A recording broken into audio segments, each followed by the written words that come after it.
What's going on, guys? Welcome back to another video in the tavern where we're talking to everybody. I'm gonna continue talking to Lan because that's just, it's good to fit. Like, you start talking to a person, you finish talking to that person, then we move on to the next one. So Lan, tell me about your people, homie. Of course, what would you like to know? What's it like living in your caves? Oh, Lan gives you a broad smile. His smile is strange, as if it falters where his human features meet his animal ones. Imagine that in an entire world there's only a few hundred like you.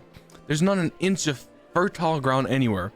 Nowhere to grow grain for bread, or cotton, or linen for cloth. Your neighbors are beasts who want to eat you, or parasites who want to infect you with their larvae, and then eat you.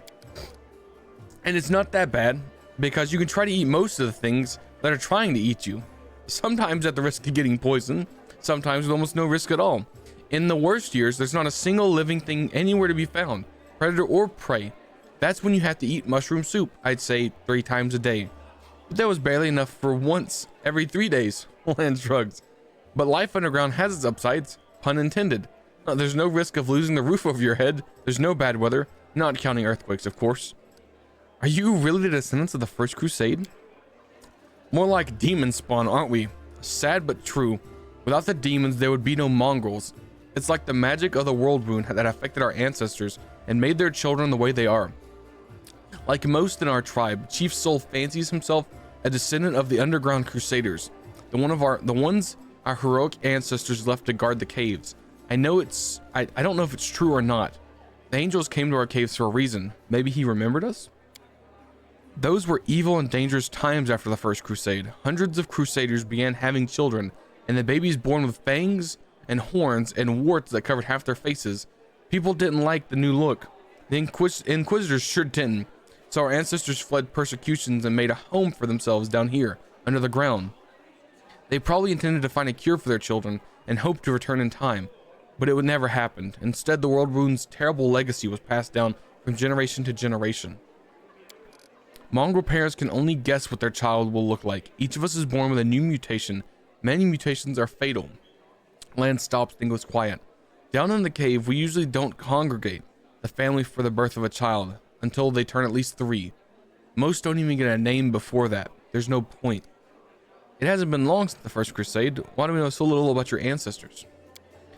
Our lives are much shorter than most uplanders. Up here, only a few generations have passed, and many still live who remember the old Sarkoris, as it stood untouched by demons. Queen Gallifrey, for example.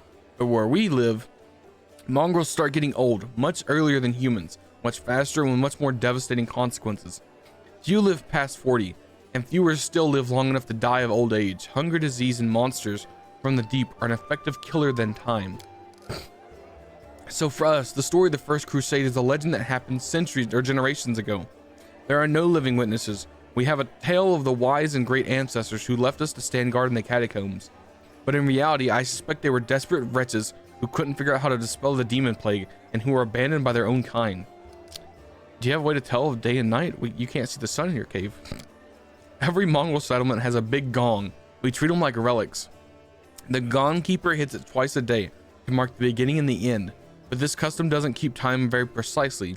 Even mongrel children have snuck up to the gong to strike it at the wrong time at least once, just out of pure mischief. Nothing could keep me away from it, not even the fact that I only have one ear, which means that it would take double the punishment once I was caught. So sometimes the wrong strikes get mixed with the right ones, and the tribe can find itself jumping up to greet morning in the middle of the night. Do Mongol tribes fight one another? There were some skirmishes, and I've been forced to kill some of my kinfolk too. Lan speaks with a steady voice. Fights most often break out over food. We have laws in the cave, written and unwritten rules that we follow. We respect one another's right to live, but hunger, that can push someone to their edge.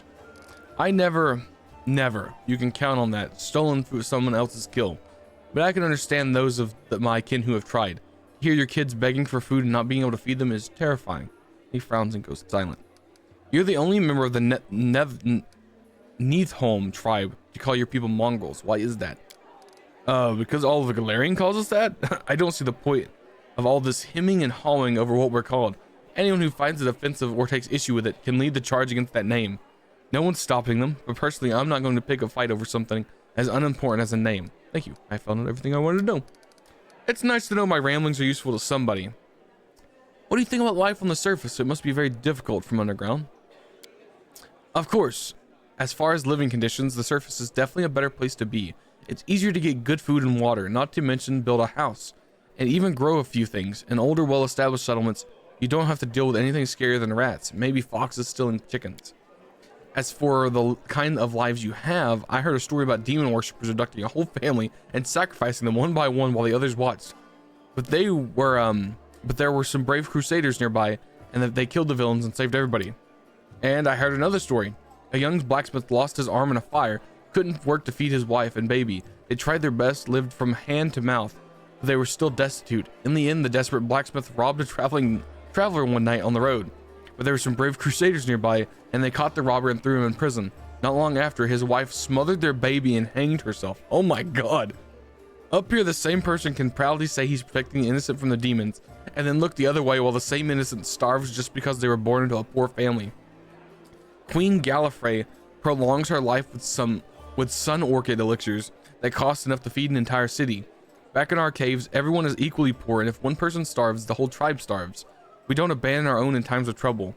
That's the power of the tribe. The laws of the surface are made so that some get everything and others get nothing.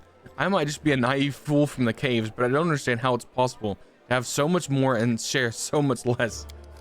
Anyway, look who I'm talking to. You must know life on the surface better than I do. Oh yes, I have also a few questions about our feckless aristocracy. Dude, I butchered that. Aristocracy, that's what it is. But I guess I'll have to wait until we drive back the demons into the abyss and close the world wound. Lan gives us a half smile, which breaks along the border between two sides of his faces. At the end of the day, the world is full of injustice, but it's also full of mad beasts ready to tear us apart. You said you were prepared to risk your life to do something meaningful. What did you mean by that? To invent a new salad and have it named after me, Lan remarks grimly, then he sighs. Truth be told, I don't know. It would be much easier if all I wanted to do was kill demons, then a few more demons, then more demons after that. Good honest rage and no needless brooding. I think I actually envy the warriors who can live like that. But I can't. If Light's taught me anything, is that there are no easy choices. Dying a glorious death isn't enough. Some heroes of the crusade did that, and also saved entire settlements, erecting the wardstones. Their actions kept the lands of Mendev safe for decades. That's what I want, for my dumb short life to have meant something. You think I have an exaggerated opinion of myself? Some scaly freak calls out of the cave and wants to take control of the wardstones and flaunt Iomede's banner. Any fool can charge at the front lines of a demonic army and die there. But what good will that do? I want something meaningful, you know, even if I have to pay the highest price, especially if I have to pay it. There are plenty of worthier people who need to survive this war and tell everyone else about the nutcases we were. Thank you, Lan. Okay. Woo! Oh, hold on. There's a guy named Pink Eye. Just listen to this woman. Isn't it amazing how much nonsense can fit in such a small package? Indara, an imposing young Orid, is surrounded by a crowd of crusaders who are hanging on her every word. I hope this example clearly illustrates the differences between Jistka, legionaries from the last war, and the crusaders. The perfection of form and spirit they have imbued with during the creation turned them into parts of a well-balanced war machine, not a ragtag bunch of individuals, but a united whole. Now tell me again, why am I supposed to be impressed by your reckless assaults where everyone is fighting for their ego and for the right to beat their peers to a swift but pointless heroic sacrifice? Some of the crusaders grumble unhappily, but it's clear they are being captivated by the woman's words. The only exception is a scraggly and disheveled halfling monk whose puffy black eyes give him away as a brawler and a troublemaker. He enthusiastically pushes forward and tries to engage, but one of his friends swiftly jabs him in the back with an elbow, making the poor fellow pause and catch his breath. It looks like we got ourselves a student of warfare. The woman gives you a suspicious look and raises an eyebrow. Were your words meant to recognize my achievements or to start a fight in the way the Mendev crusaders usually do? One of the crusaders angrily curls his fist and retorts with a burst of passion. If those gists of yours, or whatever they were, had come for us, we'd have their guts on for garters. You think we'd ever fought a mighty adversary before? Oh, you think we've never fought a mighty adversary before? The soldier's stern facade cannot fully conceal his relish. He clearly plans to enjoy this confrontation. The crusaders around him look upon their exotic opponent with a mixture of irritation and piqued interest. The woman chuckles before cutting off her Interlocutor? Dude, I have no idea. I would love to see you storm a 60-foot tall walking castle shaped like a gigantic elephant that carries siege fortifications on its backs. And I'll have you know those fortifications were defended by Jiskin priest craftsmen, armed with demon-bound war machines. They used the enemy you cannot defeat as a mindless weapon. The woman gives the people around her a triumphant look and adjusts her clothes in a pointed nonchalance. Her voice takes on a lecturer's tone. You should not argue with someone who happens to be the most authoritative researcher on the history of warfare 3,000 years before the foundation of Absalom. The woman looks at you with an amused smile. The lecture is over. Do my esteemed listeners have any questions? Who are you? I'm Adara, a warrior, magus, and scholar of classical warfare from Garund. The woman peers at you apprehensively, then sighs. I admit that I am mildly offended by the fact that my name is entirely unfamiliar to you, but I'm willing to accept the fact that it is due to Aviston's isolation from the sophisticated cultures of the world at large. You've come a long way to be here. I like to think of myself as an inhabitant of the Galerion, and I don't narrowly identify with any country in particular. Why did you come here? To witness a legendary war, the confrontation between denizens of the plain famous for its love of violence, and the crusaders from every continent, united by a common goal of defending their home. An epic struggle of colossal proportions that hasn't been particularly epic so far, truth be told. The monk with a black eye grimaces and mutters under his breath. Maybe she can't see it from here. The view will get way more epic if she stops hiding among us and takes a walk outside. The woman smirks contemptuously. She does not deem the monk's words worthy of comment. I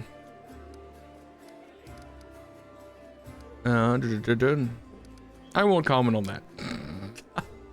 Hardly surprising. I presented my take on this war in a clear and succulent manner. There's nothing to argue about.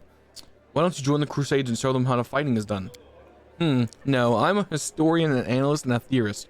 Do you know what these three words have in common? They describe a mortal woman who does not participate in a conflict upon which her thesis will be founded. But then again, I will hardly be able to describe this mess as anything other than a feeble likeness of the last war of Jiska. The monk with a damaged eye grins and slyly comments, the more dangerous the upcoming scuffle is, the more motivated we are to find clever and pretty words to justify not actually doing the fighting. What is this last war you mentioned? The last war of Jiska, of course, a large-scale open conflict that took place 3,000 years before the foundation of Absalom. It was a war against Osirian pharaohs of forgotten plagues, the war that ended the legendary Jiska Imperium, an epic struggle that became the most vibrant page in military history. Alas, all conflicts that followed that were a pale shadow, including the one I'm witnessing here. Why do you find the last war of Jiska so inspiring? Imagine legions of golems imbued with extraplanar spirits marching into battle. Imagine flying cities that swoop out of the clouds. Like terrifying monstrous birds of prey, they drop forces on top of enemy castles. Picture gigantic mechanisms powered by captive and very angry demons and devils. Imagine standing in the warpath of walking citadels, or having to cover your ears to block off the sounds of cannons loaded with shrieking elementals. Finally, imagine the ultimate weapon that defeated the Jiska, the deadly night plague. This affliction was like an attack dog, a trained epidemic, a tamed pestilence, striking only those who its master wanted to kill. Imagine all the terror and understanding that no flight or fancy can even come close to the horrors of nightmares that are made real. How do you know so much about this? I can say without any false modesty that there is no more authoritative researcher on Galerion when it comes to the history of warfare 3,000 years before the foundation of Absalom. I've dedicated my whole life to the subject. I've personally visited old battlefields and studied the most mysterious and forbidden archives, containing chronicles of ancient wars, sometimes risking my life in the process. I saw a fallen sky city of the Shori Empire with my own eyes. I ripped out the control crystal from an exterminator-class combat golem that guarded a Jiskan laboratory with my own hands. These fingers held a glass vial that the servants of Pharaoh of Forgotten Plagues used to create the first generation of pestilence that devastated the Jiska Imperium. How do I know so much? I saw and touched everything that I'm telling you about. Let me white knight the Crusaders real fast. You're wrong to treat the Crusaders with such disdain. Allow me to explain. A debate. Oh, I will be happy to prove that the current conflict can't hold a candle to the last war of Jiska. Very well. The last war of Jiska was using a significantly greater number of troops. Both sides actively relied on reinforcements from allied planes, and their strategic planning was perfected through fewer than 7 rounds of intensive design. None of that applies to a war like yours. Compared to Jiska, we are but a club-wielding kobolds. I would like to conclude my thesis with a few words from the wise counsel of Dagrun, an advisor from the Pharaoh of Forgotten Plagues, and I doubt you will comprehend the true genius of this statement, but here it is nevertheless. A gadfly sees an ox, the ox pays no heed to the gadfly, but crimson fever takes them both. Oh god. Well, thankfully I'm in diplomacy, so the events of the past are shrouded in legend, but the fate of the world is being decided here and now. That is what you fail to grasp. Dude, I cannot pass a diplomacy check to save my life. That is the 3rd one I have failed. Oh my god. I'm like the worst. The real person getting tricked through this playthrough is me. It's just me hoping I can do stuff. Said he, standing in the middle of a dingy tavern. And Dara gracefully accepts the chuckling of her audience. One mustn't overestimate the importance of current events for the world history. Should Canabra's fall, it will be another page in the chronicle of the World Wound conflict. Should it endure, it will be a fortune to earn any mention at all. The principles of war were always the same. Weapons, causes, resources may change, but the foundations remain immutable. Then why don't we study the tactics by watching a couple of rock-wielding goblins fighting over a dead rat? Dora's sarcastic words burst of laughter from her audience. Hey, this monk has something to add. The halfling takes a deep breath and bellows dramatically. Oh, enough! I was patient with you, the so-called expert, but I've got something to say. Firstly, screw you for disrespecting us and what we are doing because of some dusty old books. Secondly, I heard tales about an epic war of old in Nex, Tianzia, and elsewhere, and each time they claimed it was a slaughter that no future war could hold a candle to. So say the old farts, while all honest soldiers like us get ready for our next battle. Because we need to go out there and fight, so sooner or later you can say our war was the most legendary, and all of your young whippersnappers who wouldn't nearly be as good as we are. Thirdly, you claim to know war, but do you really? You can wag your tongue, but can you actually fight? Or are we listening to an empty chatterbox that's read a few books, but hasn't seen a brawl yet? You can enter a barbershop and run into dozens of such experts. Show us what you're worth so we can be sure there is something to respect. Guys, I'm about to get my ass beat. Oh no, never mind, the halfling rolls up his sleeves. Idara is slightly taken aback by the monk with obvious displeasure. I'm not going to compete with you in brutishness. Look for another pugilist if you wish to have a symmetry of your face restored. The warrior woman raises her chin and coldly gazes at the cloud of crusaders cheering and whooping for the monk. It looks like holding a scholarly debate is godforsaken tavern was a mistake. I'm sure you would have been able to expound on your arguments in a longer discussion. Have you changed your mind about joining the Crusaders?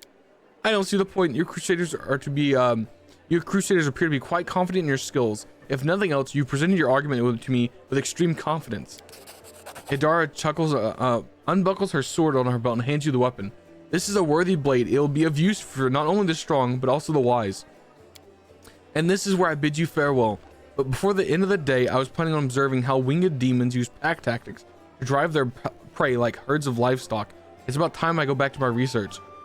The hint of a smile graces Idara's lips where she sees disappointment in the eyes of many crusaders around her. Stay safe.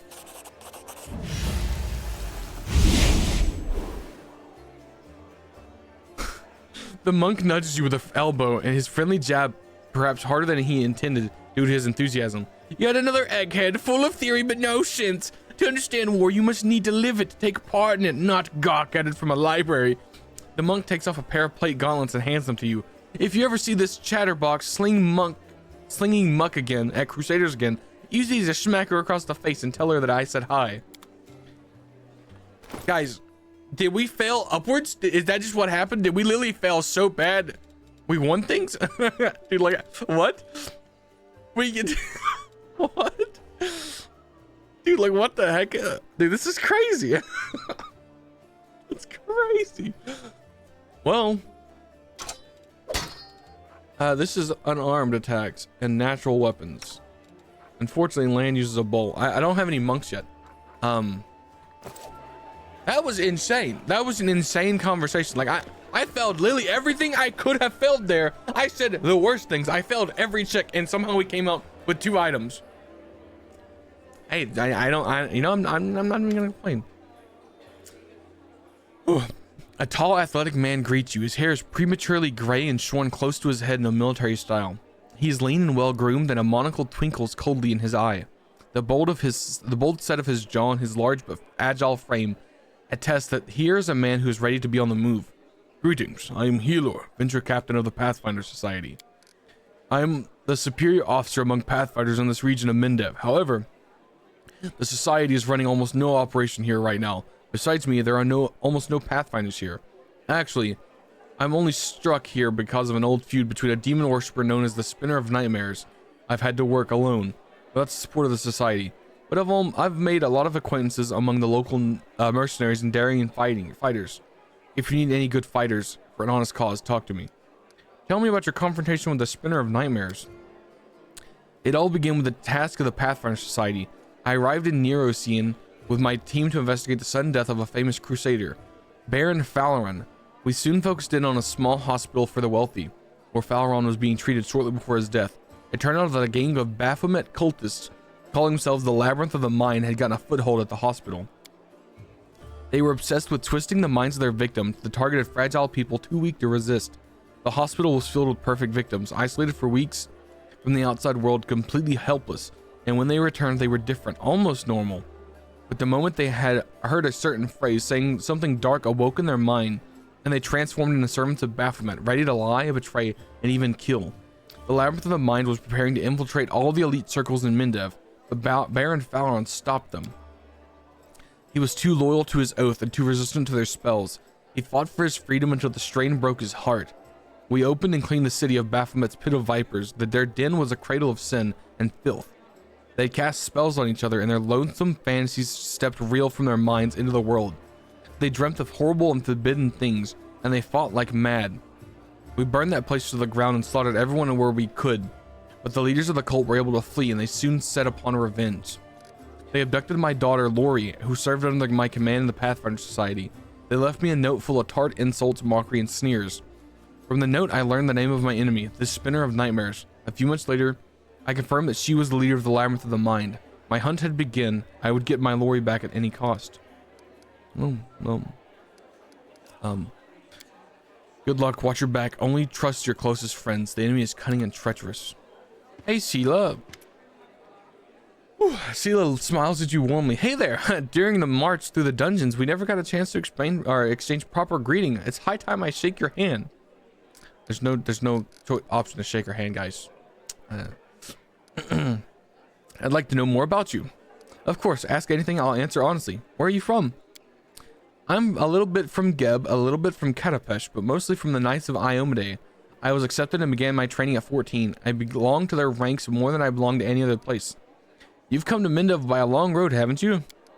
A very long one. Sheila looks at you cheerfully. A traveler expected to have amusing stories. Unfortunately, I only have 3 tales of any interest, and I'd like to save them for our next feast. Otherwise, I won't have anything to show for myself when it's time to start bragging. And that just won't do, especially since I'll win the night with my cautionary tale of a battle with chupacabras. You can't tempt me with a story about fighting chupacabras and not fall all the way through. What are chupacabras, by the way?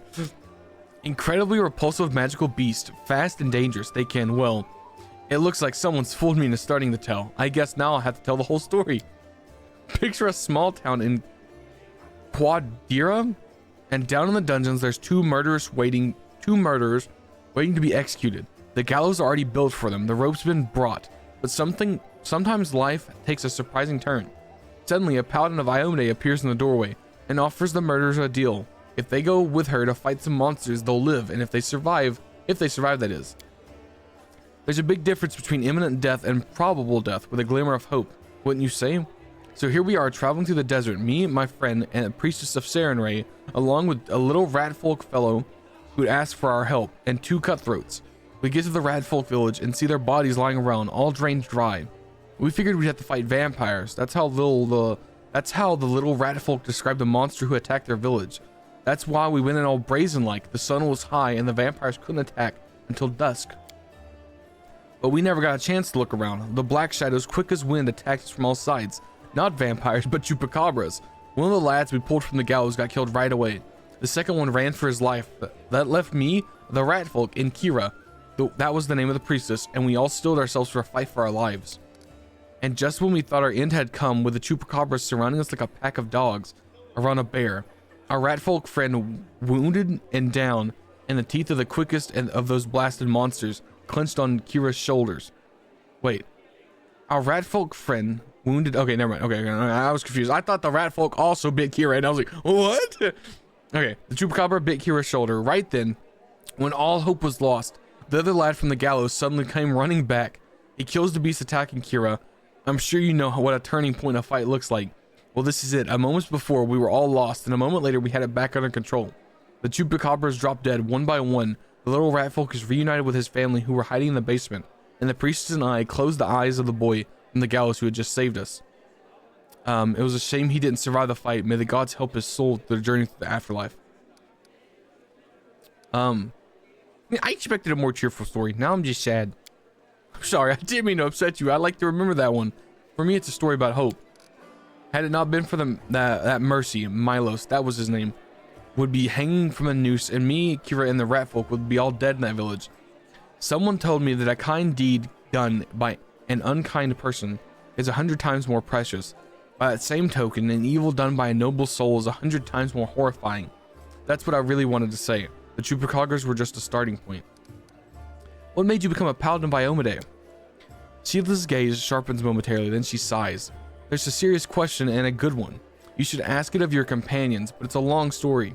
To start with, 12 years ago, I was nothing like the person I am now. I roamed the streets of Solku with another homeless orphan. I stole, I fought, and I was hired for sword for a bit. Not the proper origin for a paladin, is it?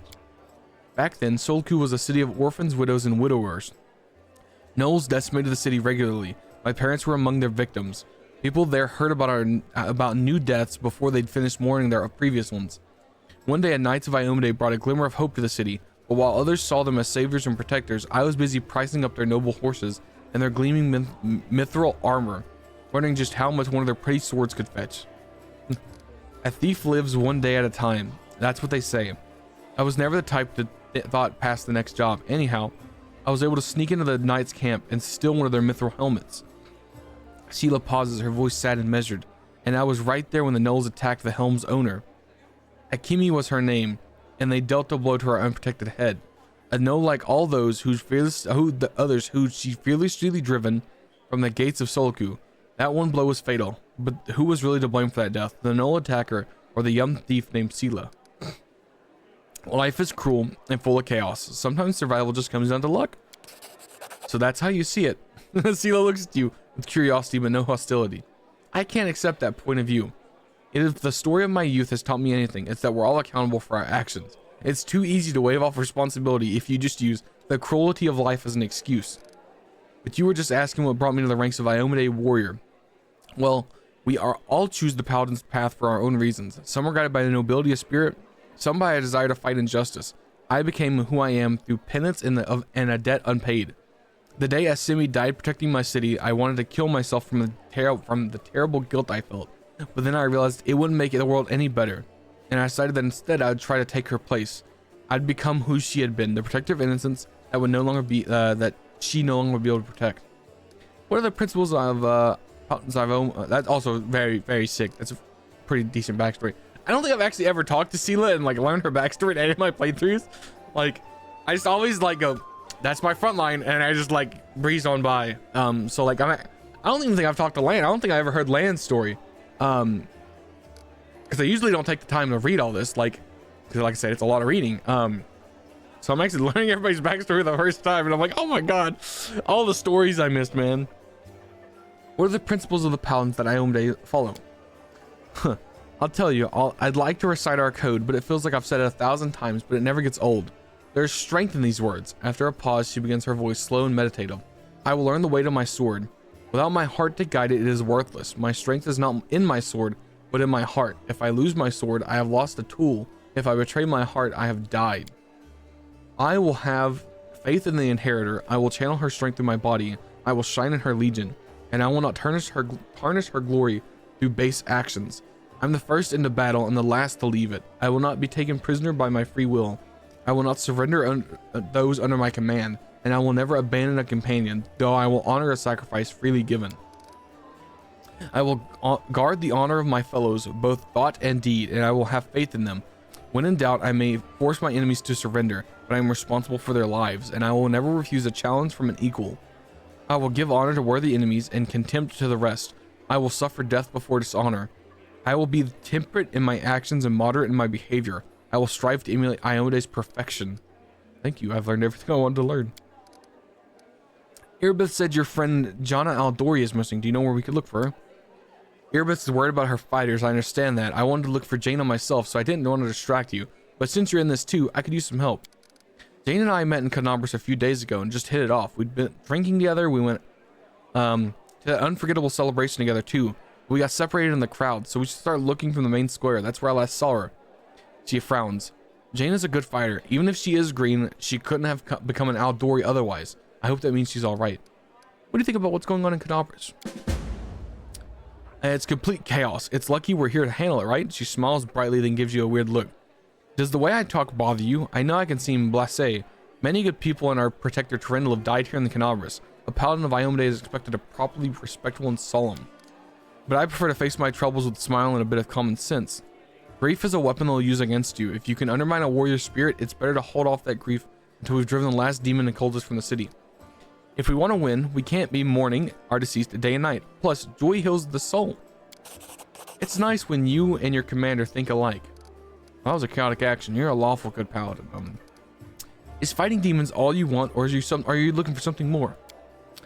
How about covering myself in glory and becoming the hero of 100 ballads? Or at least a dozen, if they're lively ones. See less eyes shine cheerfully.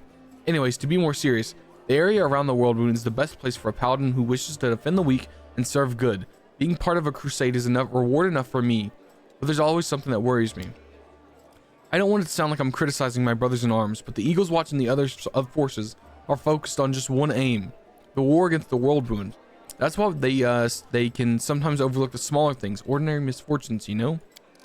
I always liked being a wandering knight because at any moment I could get up and help the poor rat folk whose family had been kidnapped, or an old woman whose favorite dog had gone missing. So here's my answer. I don't have some big important goal, but I'll be happy to help those who need it, and a little bit here and a little bit there. Thank you for walking with me. Until next time, see you. Well, guys, that's the end of another episode. Like I said, there's a lot of dialogue in this game. And if that's not your jazz, you know, you're probably not watching these videos anyways. But I'm gonna keep talking. Next episode, we're going to Erebeth, and then we're going to the basement. Thank you guys so much for watching. I'll see you guys tomorrow. Bye.